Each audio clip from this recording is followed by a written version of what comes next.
तहरीक इंसाफ़ क़ौमी असेंबली जे 38 आज़ाद उम्मीदवारनि जी फ़हरिस्त इलेक्शन कमीशन में जमा कराए छॾी।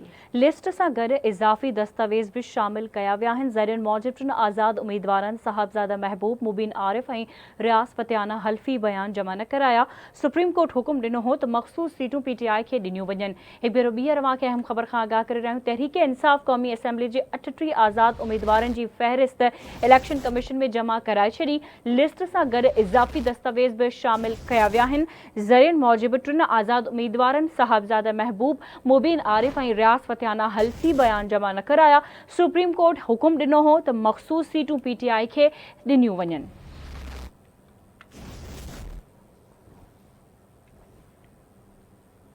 अहम ख़बर अवां सां शेयर कयूं पिया। तहरीक इंसाफ़ क़ौमी असेंबली जे 38 आज़ाद उम्मीदवारनि जी फ़हरिस्त इलेक्शन कमीशन में जमा कराए छॾी। लिस्ट सां गॾु इज़ाफ़ी दस्तावेज़ भी शामिल कया विया आहिनि। ज़रियनि जो इहो चवणु आहे टिनि आज़ाद उम्मीदवारनि साहिबज़ादा महबूब, मुबीन आरिफ ऐं रियाज़ फ़तियाना हल्फ़ी बयान जमा न कराया। सुप्रीम कोर्ट हुकुम ॾिनो हो त मख़सूस सीटूं PTI खे ॾिनियूं वञनि।